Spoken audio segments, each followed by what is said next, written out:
What is on tap at Couz's Corner today? Once again, we're talking West Virginia recruiting, but this time we're talking the 2023 class. I have some good news and I have some bad news.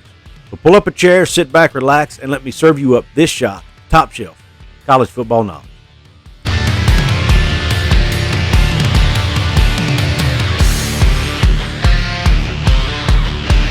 What is up, college sports fans, fellow members of Mountaineer Nation? This is Couz, and welcome in to this edition of Couz's Corner. So pull that chair up, relax, and let's dig into the topic of today's show, which is the recruiting for the 2023 class at West Virginia. It's August 1st, baby. Start of fall football camp. It's in the air. You smell that? Football's in the air, baby. Teams are opening fall camp. It's time to get down to the nitty-gritty. It's time to start doing some game previews and stuff like that coming up. But right now, I still want to talk a little recruiting. Over the weekend, we had some bad news regarding West Virginia recruiting, and we had some good news. Let's touch on the bad news first. West Virginia lost two players in the 2023 class that had committed, two decommits. Both of them were out of Spartanburg, South Carolina. They were high school teammates, defensive lineman Cameron Jackson and quarterback Raheim Jeter. I don't know a whole lot about the Cameron Jackson situation, but the Raheim Jeter situation, there are rumblings out there that he's actually looking now at ECU, East Carolina, which number one would put him closer to home. That might be a factor. And two, maybe he thinks he'll see the field earlier at ECU. We know West Virginia, with the exception of J.T. Daniels, has a really young quarterback room with junior Garrett Green, redshirt freshman Goose Crowder, and true freshman Nico Marchiol. So it would have been harder for him to see the football field at West Virginia. He had a lot of competition. Also, Raheim Jeter just threw for Graham Harrell a couple weekends ago. I think, to the best of my knowledge, it's the first time Graham Harrell had seen him throw in person. And we got to remember, Jeter committed to West Virginia back in December of 21 before Graham Harrell was hired here. So maybe he's just not a fit for what Graham wants to do offensively, or maybe Graham saw him throw and thought, you know what, I think we can do better. Either way, I think it was probably a mutual decision between the two parties. Not saying the kids can't play quarterback, not saying he won't be a good quarterback. I just don't think he's a fit, and obviously, if he didn't want to be here, if it was his decision only, and he doesn't want to be here, then it's better for him and for the program that he go somewhere where he feels more comfortable. Now, and also, you know, him and Cameron Jackson being teammates, maybe they're planning on going to college together. I don't know that backstory either, so that could have also played a role in it.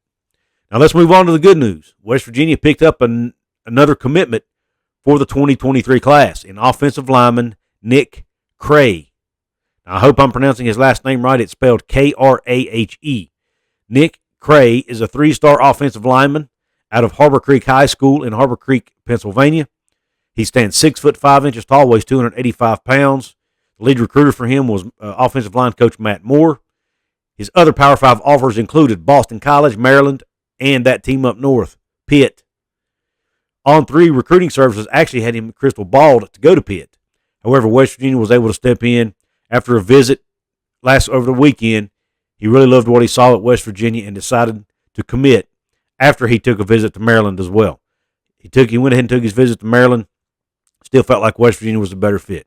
In an interview with West Virginia SportsNow, Krahe said that the two reasons he picked West Virginia, number one, he felt like it was a good academic fit for him, and two, he loved the family atmosphere. That seems to be the common theme among all these recruits that are coming into West Virginia. They all mention the family atmosphere, guys, and I think that's a great thing that Neil Brown is building in Morgantown, is that family atmosphere and that family culture. Krahe is the third offensive lineman to commit for the 2023 class. He brings the number up to 17 commits. We were at 18. We lost 2 with Jeter and Jackson. Now we're back up to 17. So I think they'll probably go get some more before December signing day. Now, another thing that Krahe mentioned in the article at West Virginia Sports Now, he will not be expected to come in and contribute right away, so he won't be pressured and won't get thrown to the lions, so to speak. He will have a year to develop his body, to get more time in the weight room, to get stronger, to put on some weight, and to develop that Power 5 body that he needs to have in order to be effective and to get some playing time on the field in Morgantown. Now, I watched a little bit of film on this young man. Didn't take a real deep dive because I didn't have the time, but I did watch a little bit. And here's what I saw just on the surface at a quick glance. Number one, he's quick off the ball. He's really explosive off the ball. He's quick. He's also very athletic, which enables him to get down the field and block well in the run game, create space for running backs. And also in pass blocking situations, he has quick feet, and he's able to keep those defensive tackles and those edge rushers off his quarterback. Also, I like his length, obviously, with that 6'5" frame. He also has long arms, so he's able to get his hands out and engage the defensive tackle before they can engage him, which is important. The one thing I think he can improve on in the brief film I watched was the fact that he needs to improve his pad level, in my opinion. I think he comes off the ball a little too high at times. But, at the level of high school football he's playing, which is AAA level in Pennsylvania, they have 6A in Pennsylvania is the highest they go. So he's playing, decent competition, but not the best. He's usually bigger and much stronger than most of the defenders he's going up against. So he's able to dominate those guys without having to use proper technique a lot of times. So he can come in high, not have the best of leverage, because he's so much bigger and stronger than them. He's still able to dominate them. He won't be able to do that at West Virginia. However, he still has one more year in high school to improve his craft. Plus, he has that more time in the weight room to get bigger, stronger, and obviously, once he gets to Morgantown, he can work on his game even more, work on improving that pad level even more. And there's no doubt in my mind he has the athletic ability to do that. So I encourage you to please go watch his film on Huddl and let me know what you think about Nick Krahe and his ability as not only a pass blocker but also a run blocker for the offensive line at West Virginia. And do you think he has a bright future here? So let me know in the comments section, Couz's Corner family, not only about Krahe, but also what are your thoughts on the decommitments of Raheim Jeter and Cameron Jackson? Do you think those are big deals? Or do you think, hey, it's just two guys that wasn't a fit, let's go get somebody else? I want to hear your thoughts on that. Don't forget to check out my merch store. I've got all kinds of products over there for you. Hats, shirts, hoodies, ball caps, T-shirts, tank tops, you name it, I've got it over there. Also, you can hit the join button right below to become a channel member. You can support me financially by various ways in the description box.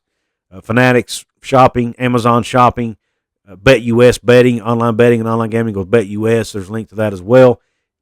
We all know the West Virginia Pitt game, as of the other day, was the most bet on game in week 1 of the college football season. A lot of people putting money on that game.